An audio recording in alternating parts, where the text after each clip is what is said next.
This week on Unconventional Lives, we're discussing looking our best at any age. I think this shirt gives me man boobs. We're glad you're with us.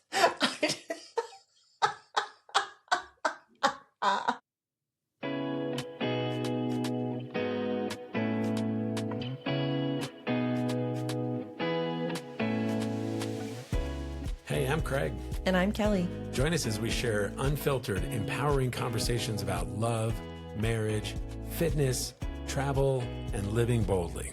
Tune in as we prove you can have it all and live an unconventional life.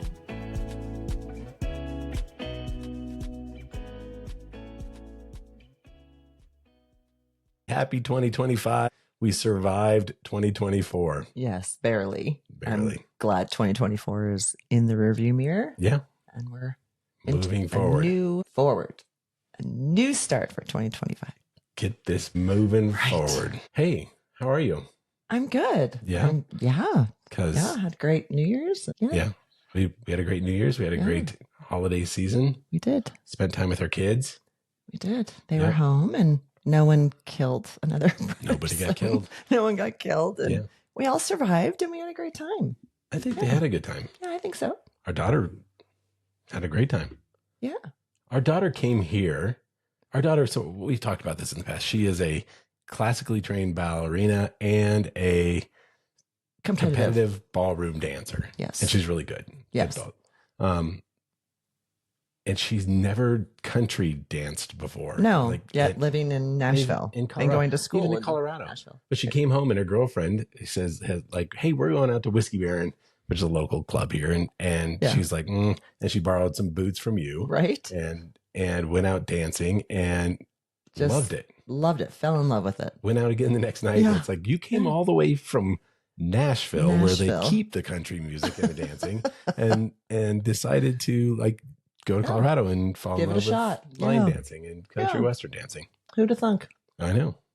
She So, loves it. Yeah. So that was fun. We both got sick. I got more sicker.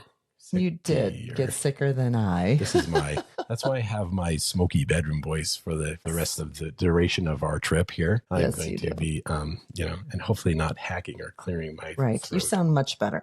Yeah. I do feel much better. I don't know what happened. I think you were feeling kind of poorly before we left. We did actually we went to Southern California for over New Year's. Yeah. And visit family and and and do some New Year's fun stuff. and friends. and- We were from yeah, there, so we yeah, had and lots friends. of folks there. But you were kind of feeling poorly before we left. I was getting my so- annual Yes.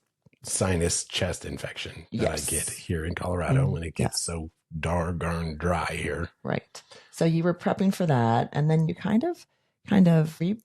you rallied, and then Yeah. once we got back home, it hit hard again, and now Yeah. you're just now coming out of Feeling it. better So now. yeah, you're feeling much better. But this will last until March. On and off. Yes. It just keeps coming. Dry and cold here. Dry and cold. We love Colorado. Yes, it's just beautiful. It sounded like almost like we love Colorado. So I got sick. You actually were. I did pretty good. I You- stayed pretty You healthy. stayed healthy. Yeah. Yeah, that's a good thing. Yeah. Yeah. Right. I don't know. Good living. Yeah. So yeah, we didn't do a podcast over Christmas, and then No. we came back the first week, and I was sick, and I had no voice and felt like a poopy Right. diaper, and decided didn't- like Yeah, we didn't think you'd appreciate him hacking the entire time No. because it was not enjoyable So- for me either. we got 2 weeks off, which is a little Yes. weird because I'm like, look at all this Yeah. technology. Like, how does this stuff plug in? Right, getting back into the groove of Yeah. things is interesting. I But, need to yeah. write stuff down. Right. I'm like, how much what do we turn? Why? Well, I think because we came back from Southern California, like after a week, like the first week in January, we didn't come back like right away after the first of the year. No, we didn't come until like the 6th or the 7th. Something like that. And I still had Christmas stuff up and all of that. So we were kind of trying to play catch up, I think, getting back into the groove. And what does that look like for New Year's and your new goals and your new aspirations and your new routines, if need be. And getting back in the groove this year was kind of a struggle. Can one of our new routines be to just leave the Christmas lights up on the front of the house? Because I know. they're still up. No. And it's one thing to leave them up. We've been too lazy to even turn them off. I know. So we are the only house on the block that has Christmas lights on at night. Technically, I have cleared a lot of the Christmas stuff from the front porch and put all that away. I'm not saying everything else is away except for the lights. That's speaking of, it's supposed to snow this weekend, so we should probably get those down. Yes, sooner than later. Right. Although, you know what? We could be that couple. We could be that house. Oh, I don't want to be that house. Yeah. No, I don't like those houses that keep their lights up. Because we mentioned in the show before, long. like, I hate putting up Christmas lights. Oh my gosh. It's beautifully sunny out right now. It's a little chilly, but it's beautifully sunny and there's no snow right now. So they need to come down ASAP. That's all I've got to say. The ladder's in the garage. Get your ass out there. Well, I help you with the ladder and I have to supervise.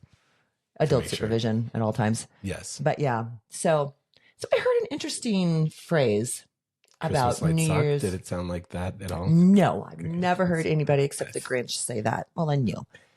Maybe one and the same. I don't know. Right. You never see them together at parties. No. Could be something there. I have a tendency to turn green. But I did hear something about January 10th. You know, this is the time of year when everyone kind of does a reset. Like, I want to, do a vision board, or I want to put all my aspirations and goals for the year and do a plan, et cetera, et cetera. You realize we missed January 10th, so it doesn't count now. You don't no, have we were to here for January 10th. No, but no, I know, but we didn't do a show because you were sick.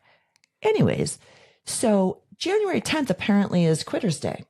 Have you ever heard that phrase before? I had never heard that phrase. Tell me below if you've heard that phrase. I had never heard it. So basically, Quitter's Day is, they say statistically, people who do New Year's resolutions quit by day 10, by January 10th.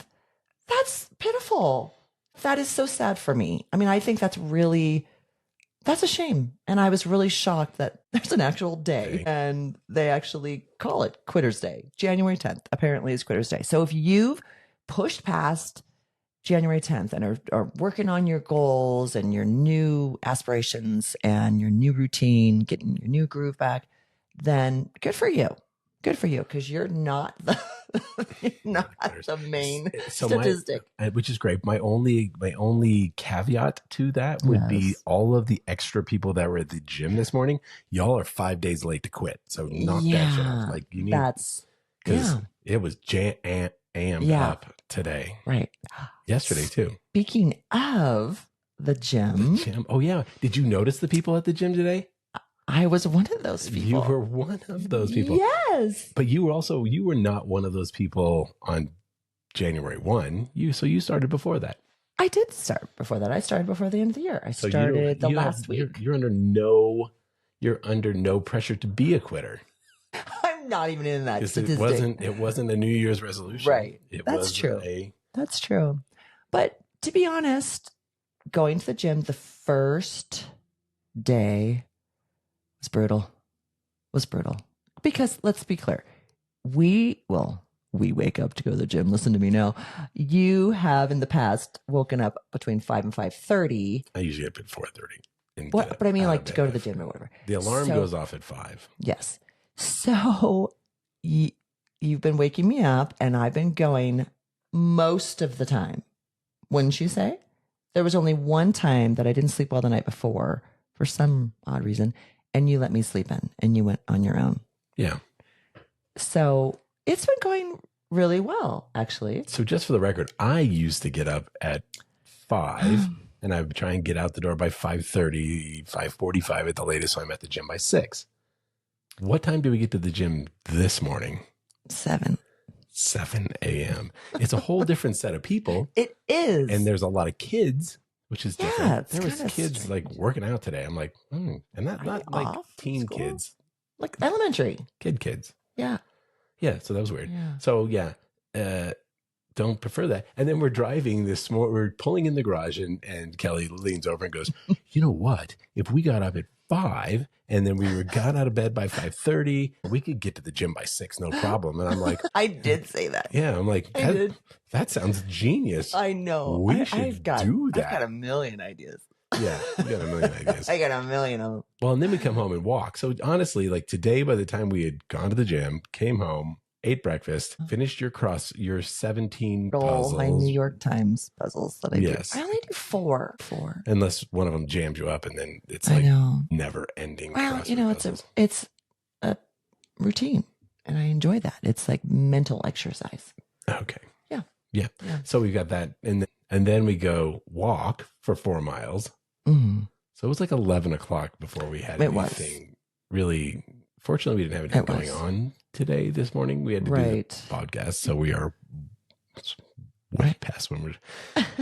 You are not paying attention to the calendar. You know what we should do if you put it on the calendar. I do have it on the calendar.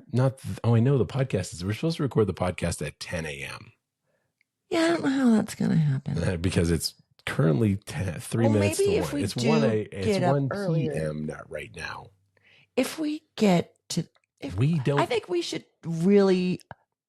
I will really shoot for getting up earlier and leaving closer to 6. Just for the record, you will get up whenever I have to get you up.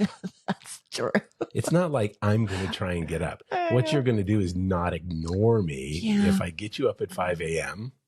Right. And I haven't been. I don't complain. Have I been complaining? I don't think I've been complaining. No. It's because you just got to give me a few. Because I wake you up slowly and give you a hug and a kiss and snuggle with you. You do. It's the best alarm clock ever.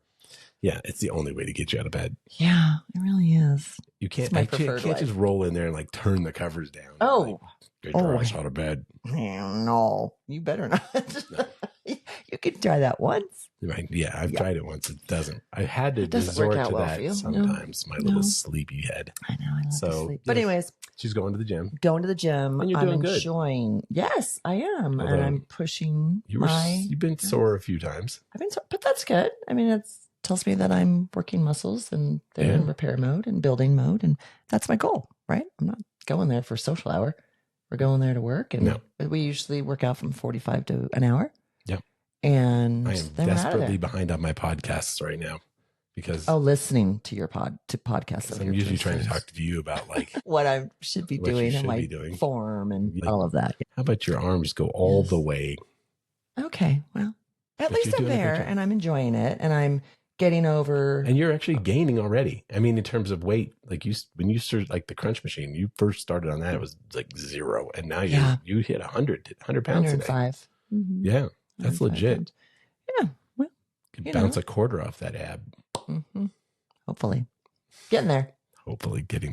So, baby steps. So that's actually a good segue to what we're going to talk about, which is, sort of self-care, fit, just a lot of stuff. And I also, and mostly about that, maybe talking specifically about,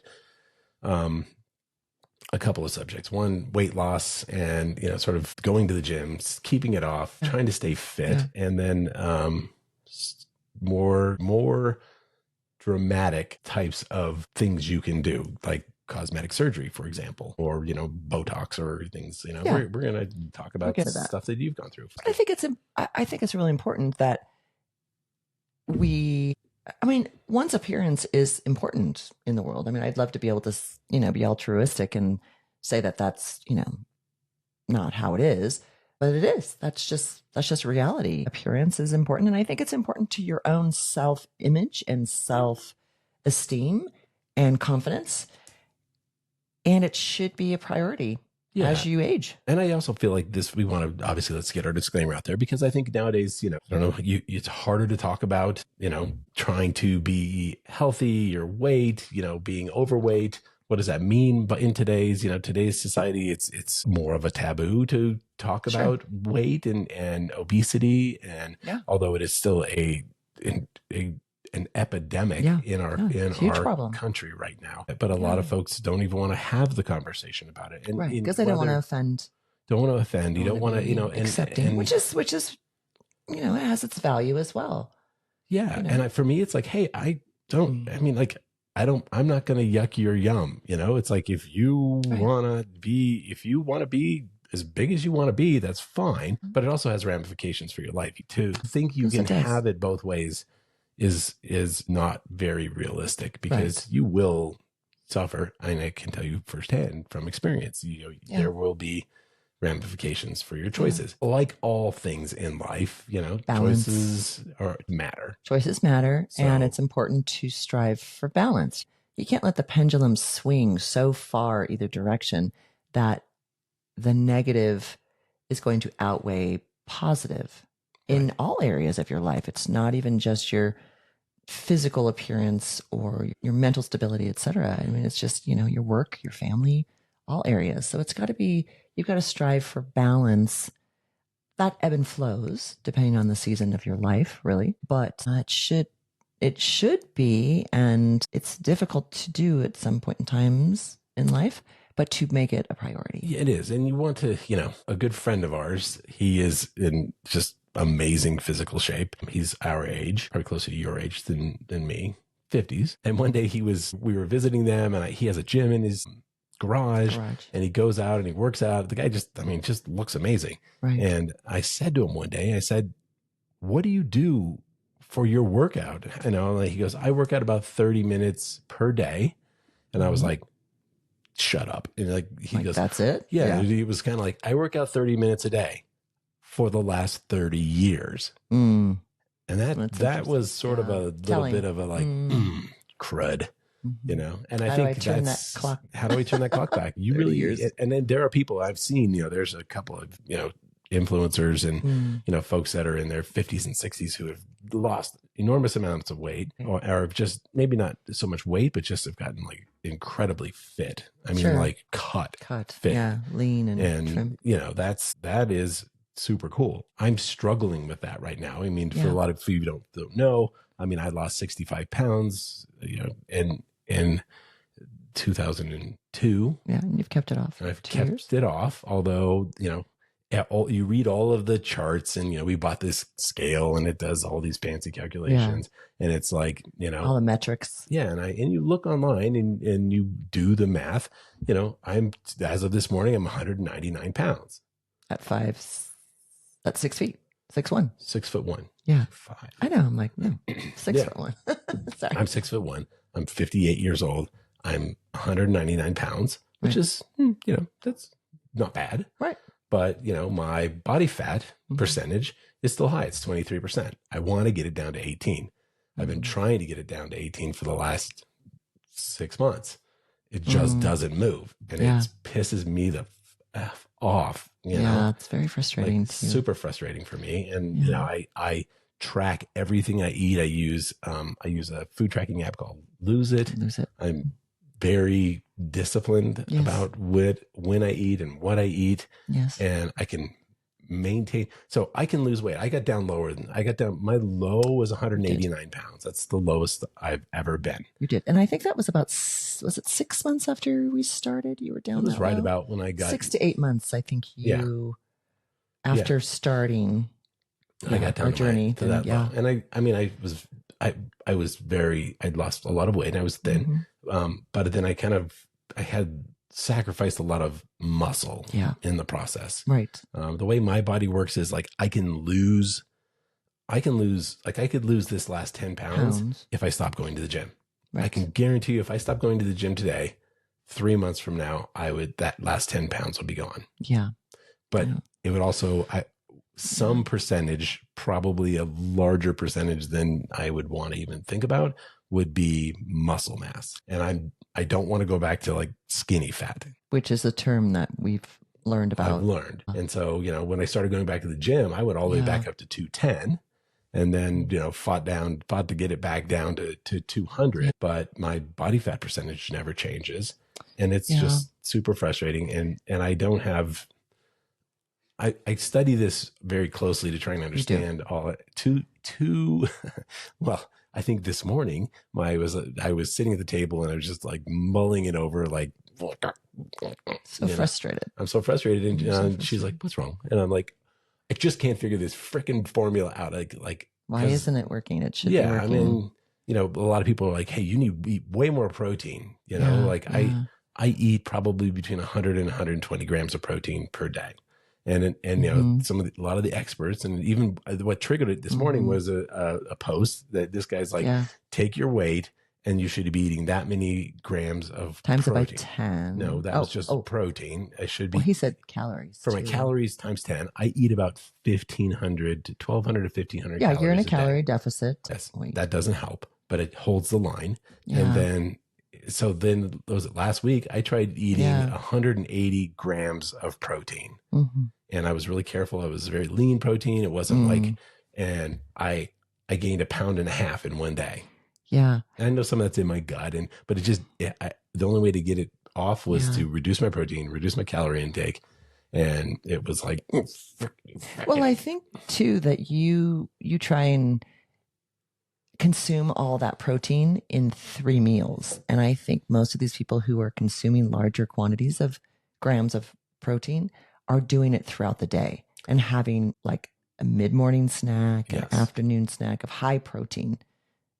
I hate to eat all day. I know you do. It just makes me crazy. It just makes me like sleepy and tired. And I feel like shit. But there's got to be a metabolic like switch that turns on or something to boost your metabolism. It's my nappy switch, nappy time switch. Mean, that would help solve the issue of not being able to burn and lose the body fat percentage that you're wanting. But it's interesting. So I've been looking for a program, and I have joined Joel Bushby's program. It's called the Natural Transformer.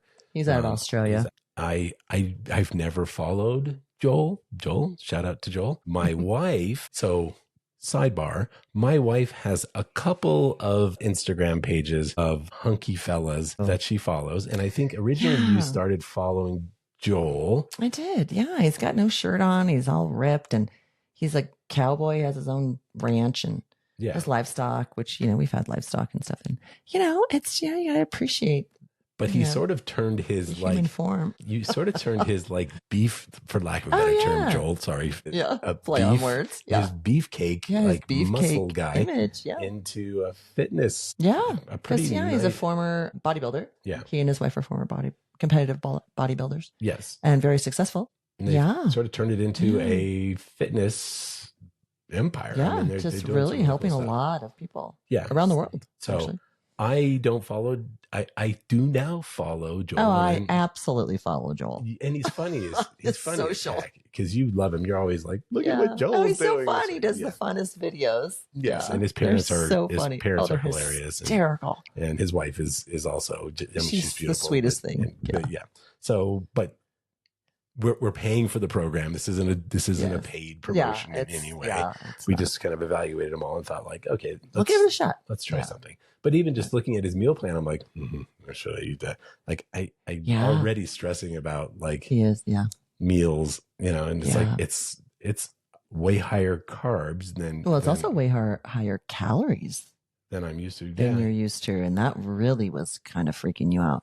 But my thought is, well, they have a tried and true program. We've seen the results before and after. And I think, if you're paying your hard-earned money to do this, it's an 8-week program, I believe, and a shred challenge, I guess they call it. Why not, Jim, go all in and, do it? And just, you have to keep telling yourself, okay, I'm just going to follow the program. I mean, you can't question it. You can't deviate from it, or you're not going to have the same results. Yeah. And it's 8 weeks. And I've looked at other programs and they've talked about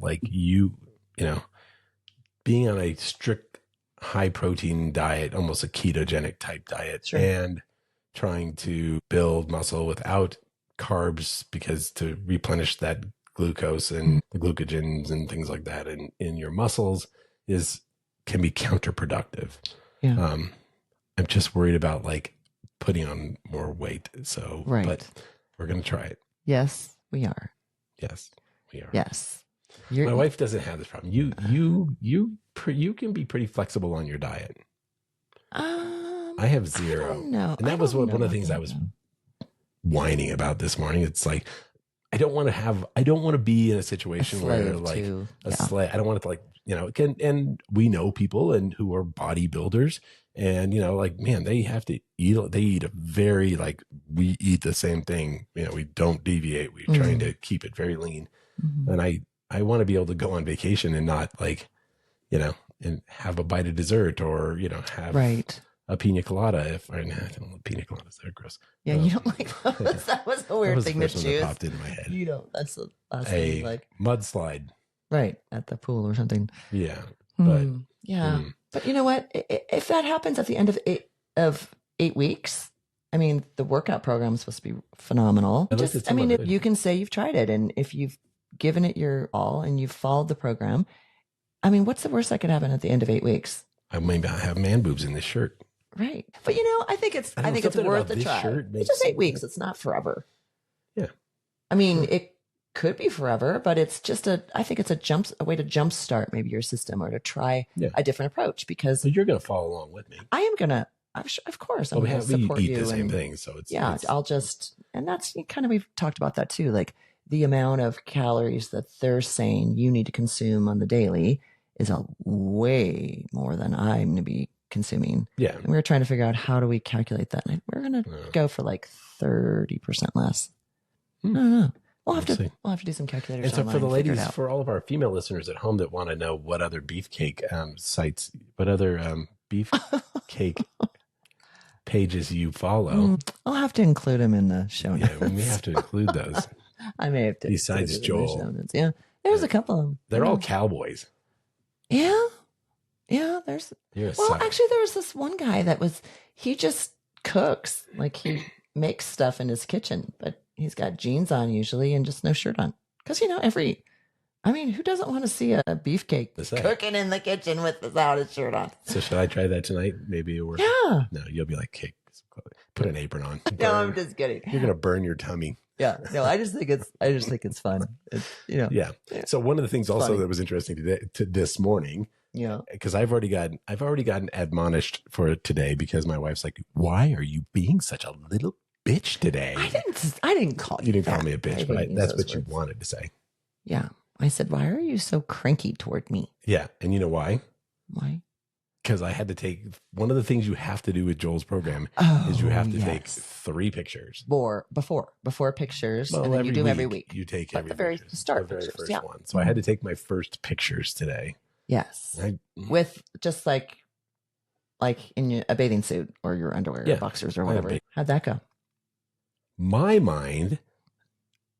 my mind, I look like one of your beefcake guys. Oh, 100%. 100%, babe. According to that picture that what's that? I'm not sure what happened there, but somewhere between my mind's eyes, mind's version of what I look like and what that dude in the picture looked like. Reality bites. That's something I've even thought about. It's like, we should probably do more like gym stuff or like fitness stuff on our social of like, hey, look, this is our journey. I'm trying to lose weight. Yeah. And people do that. I mean, I appraise the people, especially after this morning, like the people who are, very transparent and very, have a lot of weight to lose and are willing to take those photos and show everybody their journey and all the stuff they've gone through. Good on you. Cause I'll tell you what, I was not a happy camper at the end of that little photo shoot today. No. Isn't that crazy how when you think it's self-care, the working out and all of that stuff, but then when you see a picture or a video of yourself working out, the vanity kicks in and it's kind of like, whoa. Yeah. Like you said today, I think that's what kicked in, is your vanity kicked in. Oh, yeah. And saw yourself with different eyes. Yeah. 100%. And said, oh, wait a minute. Is this how the world sees me? Yeah. But also it's just, I think video and still photos they capture you differently than a human eye will see you. In reality, that's what I think. I hope so. Yeah, I think they're harsher. I'm counting on that. I think they are harsher than the human eye. You see all the lines.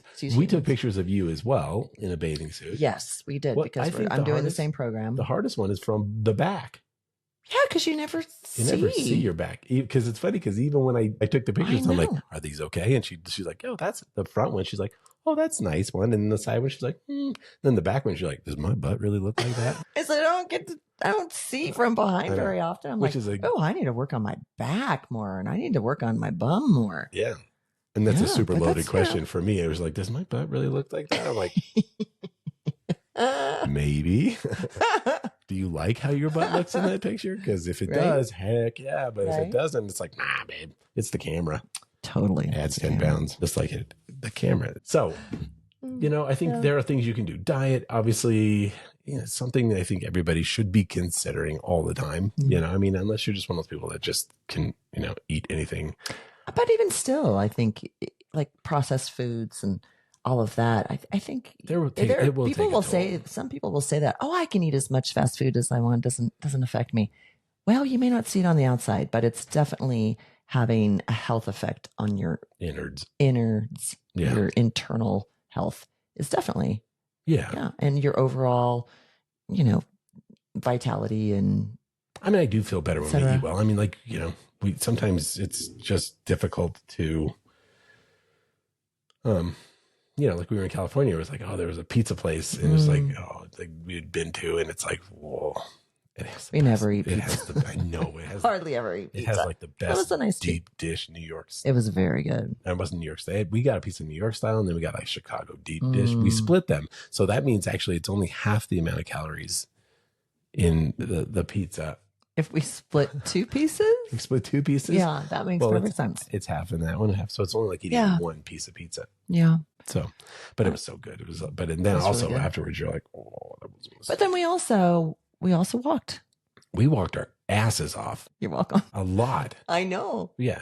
It was beautiful. Kelly's stepmother the beach. lives just like a mile and a half from Newport Beach. So we went down there and walked and walked. I mean, I think one day we did 6 miles. The crazy one is we did 8 miles at an airport.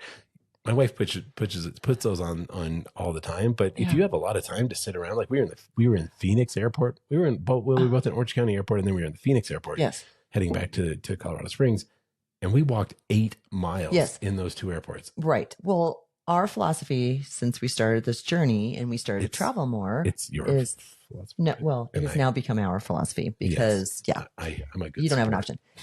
Is I'm a good when they say to get to the airport, at least 2 hours beforehand, my husband is adamant about that.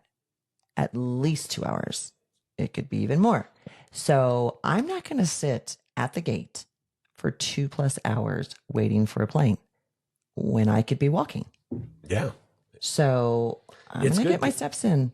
It's good people watching. It is good people watching. It's good conversation, but it's also, it kills time too. It makes time go by faster. It does. And we do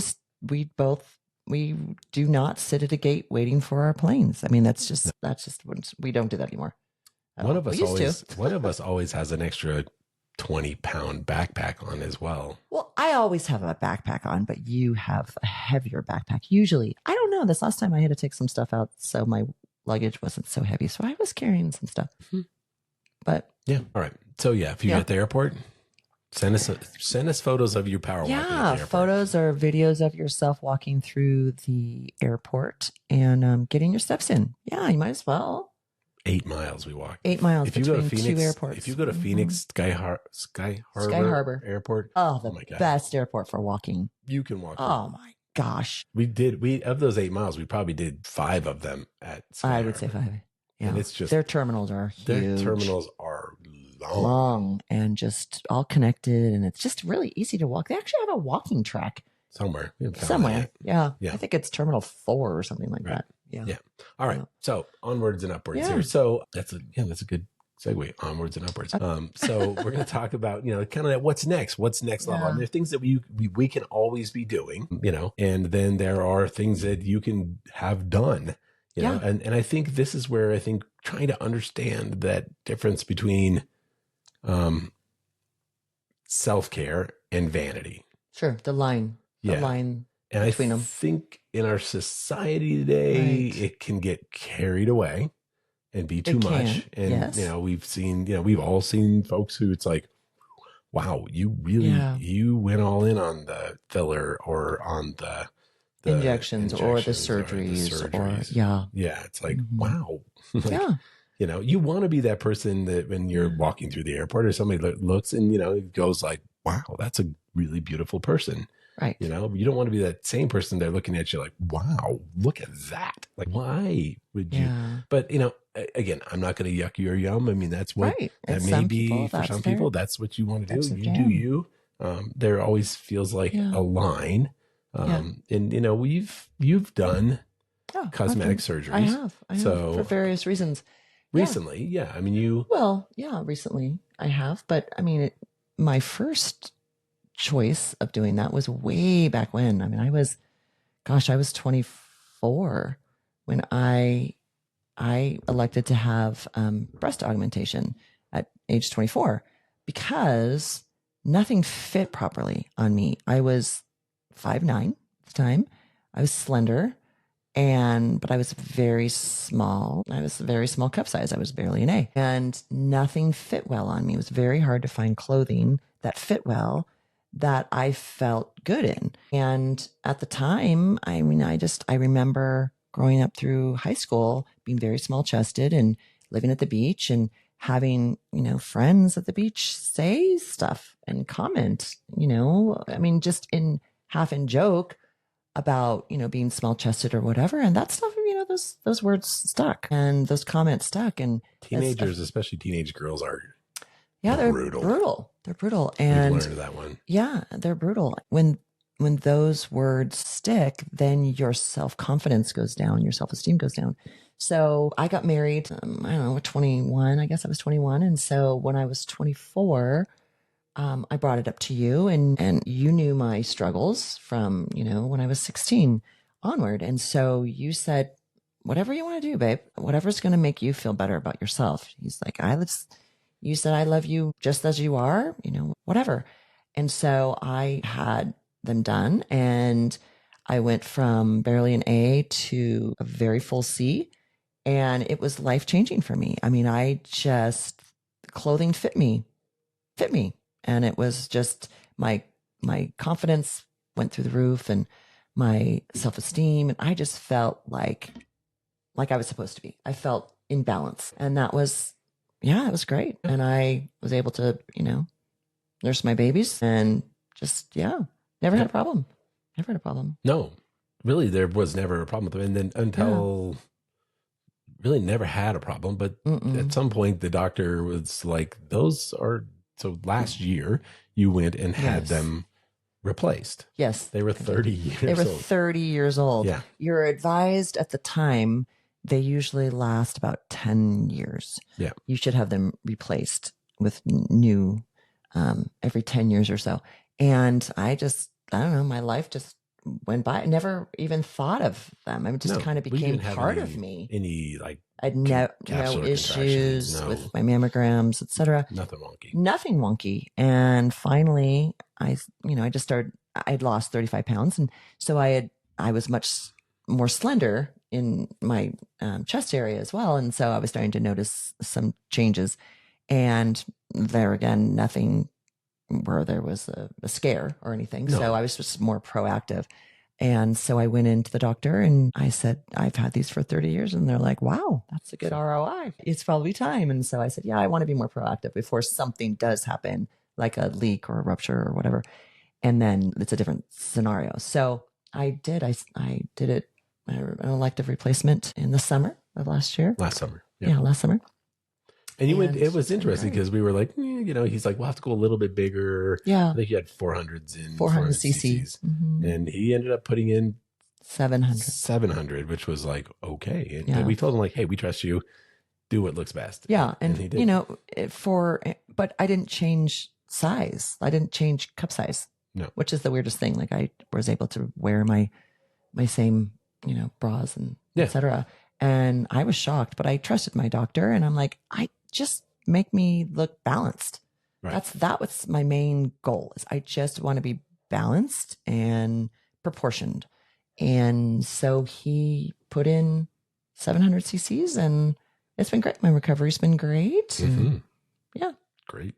Yeah, dog. Yeah. And so I did the similar type of implant, but so it wasn't, and it's not like I'm not, my kids didn't even know that I had implants the entire time. But it also brings up an interesting topic, which is, I think we have met a lot of women who have gotten breast augmentation surgery later in life, in their 40s and 50s. And I think sometimes it's either due to weight loss, it's due to like breastfeeding. I mean, I don't feel like there's really the stigma around it anymore. No, I don't either. I really don't. I think we've also met several women who have chosen to remove them or to go smaller or have reductions well. Or to remove their implants as well, for various reasons, whatever they're and so I mean, I feel like there's anything like, do you no, I think makes you feel good. You know, it's surgery, so it's always like it is surgery, but it's so much less invasive than it used to be. And the products are so much, they're better quality. They've had more testing. They do continual testing.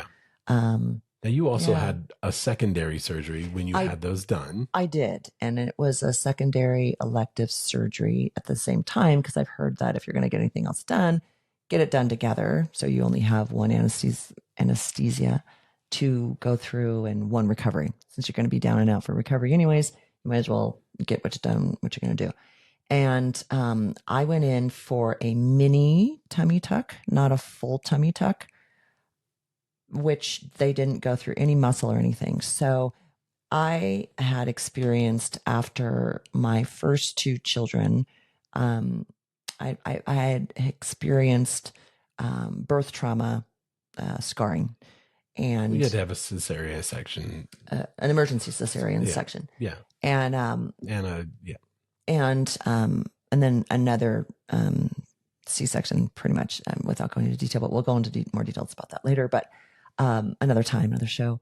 But I've always had this little ledge, because at the time it was an emergency. So there was no plastic surgeon in there doing a nice, rejoin and a, nice stitch. It was just like slap her back so she doesn't die and stop the bleeding.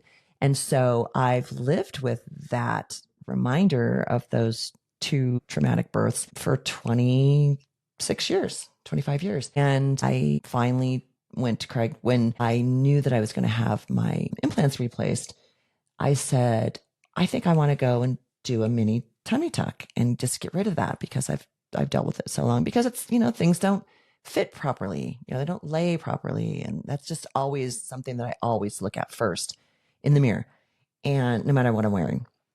And so he, once again, is always supportive, but he's always like, baby, it doesn't matter to me. I don't see that. I see that as, what was the phrase you always said? Sacrifice for our little family. I mean, it's like, and so many women have made that same sacrifice, whether it's just stretch marks or, stretched out or had to have a C-section or, it's just, I never look at it as like, it's like, no, wow, that's what a sacrifice for our family, that you were willing to, put your body through a grimy grinder, it was just horrible. And to have that reminder, for 25 years, but you also said, but if it's something that is that important to you, which I know it is what he said, then go ahead and do it. And I'm supportive either way, is what you said. And so once I decided that I was going to do that, I was hell bent on getting my abs as firm as possible. So he wouldn't have to, because I knew the recovery, they say, is 6 to 8 weeks. And I was like, oh no, I'm not gonna be able to work out that amount of time. So I'm going to work really, really hard beforehand up until the day of the surgery to get my muscles to a point where they're as firm as they can be. My abs are, as tight as possible. So it's only very little skin that he needs to remove. And that's exactly what happened. So he didn't have to go through any muscle tissue at all, which causes the most difficult and longer prolonged recovery. And I was really happy with my results, and I was able to start working out within a week. Actually, my doctor was really good. He was very cautious, and he said, just listen to your body. Don't over push it. And I didn't. And within a week I was working out, not at full speed like I was, but I was, I was doing it. And so, but there was there was a cost, there was a scar there, and that was a little traumatic for you. Like, that was hard, because that scar was a lot bigger than my. It kind of goes from hip to birth hip scar. pretty much. Yeah, a lot of traditional tummy tucks the scar will go over the hip, kind of up into the back part, just up and over your hip, so you don't have a little dog ear, they call it. But mine just goes literally hip bone to hip bone, but that was much bigger than my original scar from the birth traumas. So that was very emotional for me when I took those bandages off the first day, second day, I guess it was, and I saw that was like, oh my gosh, what did I do? Did I do the right thing? And then you talked me off the ledge and just said, you need to give it time. It's got to heal. And yeah, it's much better. And I'm very happy with my choice. I do not regret it whatsoever. There's a little bit of that needs to be repaired in office. Yeah. But I'm very happy with going that route. And yeah, I mean, I don't have my ledge anymore, which is great. I don't even look at where my ledge used to be anymore. I really don't. It's not I feel much better about myself and the way my clothes fit and lay on my belly I just appreciate that more. Yeah. So if it's something you feel like, you want to do, I mean, it's all, but sometimes you feel like, okay, it's too late. I'm 50 now. I'm whatever the number is. Like, is it worth doing? Yeah, it's worth doing. Do what, do that. It's worth investigating. Do your research. Do a lot of research. Go talk to as many doctors as you need to talk to. Just to find one. We've talked to several. And this is the doctor that I chose, Dr. Aaron Smith here in town. He just seemed way more like an artist as opposed to a surgeon. And I really appreciated that. I appreciated his vision and his insight and his willingness to work for me as opposed to, well, this is what I have in my textbook menu and this is what you're going to get. And he was just more open to, okay, this is our game plan. And this is what I'm intending to do. And we just had a lot of great communication. And yeah, I'm very happy with the results. Me too. Thanks, Aaron. So yeah, and there's this whole gambit, and it's probably more stuff than we can probably cover in way more stuff than we can cover in one more show. But sure. I mean, haven't really talked about like Botox or laser type treatment. I mean, there's so many things you can do. I think just trying to understand. I don't know if there's great resources. A lot of times it's just like we've talked to other people, like should you do Botox? But I think a lot of people still don't like to talk about that stuff because they don't want to appear as vain or overly self-involved. Yeah. But I think it's really important because who else is going to prioritize you except for you? Right. I mean, as much as you would. If you got to start somewhere. Yeah. And I got to say, like, women, your stuff's a lot harder. Guys, I mean, obviously there are things we can do. Like, from my weight loss, I still have my muffin top. I think I'm always going to have that. And then, when we were at the doctor's office, one of your visits, he's like, I can fix that. I'm like, like you handled that scar like a champ. I'd cry like a baby for 6 years. It's not like, bad. I don't know if I could pull that off. I mean, I just, for guys, it seems like we get more of a pass on some things. Well, society. Yeah. Advertising and all of that. The pressures on women do have it way more difficult than guys. And especially I would agree. And it's even more so as you age, because I think we age differently. And, like I get gray hair and it's, it's like you're a silver fox. And it's funny, like even my beard, like the only reason I grew this beard is because I got tired of looking at my double chin. So it was pure vanity of like, now that it's there and everybody likes it, my wife loves it and that's what's most important. But really, secretly, there's several chins hiding underneath my beard. Shh, don't tell anybody. So, it's like, but, I do feel like women, and it's, there is a line. That line is different for everybody, but do your homework and do your research and do what feels right for you. And, obviously with your spouse or your partner or whoever that other person is you want to, or just do you. So I don't know. I feel like there's so much more we could cover. Yeah. We'll have to do another episode. Yeah. Maybe when I do my Botox. I furrow my brow sometimes. Yes, you do furrow. You've got your 11. Your 11s. Your 11s. That's what those are called. 11s. Yeah, that's a lot like what my picture looked like today of my body picture. It was like there's cranky pants with his 11s. Yeah, on his forehead. I wasn't enjoying that. Yeah. Fortunately, they make it really clear, like we don't share that with anybody. Right. So, but you're good with it. We're good. We're good. Yeah, we are. Well, thanks for joining us today. Yeah.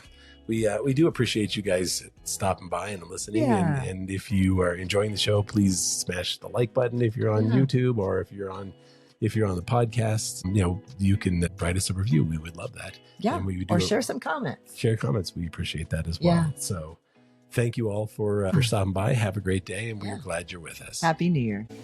The views and opinions shared on this podcast are our own and reflect our personal experiences and beliefs. We encourage listeners to take what resonates with them and to seek professional advice where needed, especially in matters related to health, fitness, relationships, and parenting. Our conversations are candid, unfiltered, and intended to inspire, but they may not be suitable for all audiences. Always remember, what works for us may not work for everyone, and your journey is uniquely your own.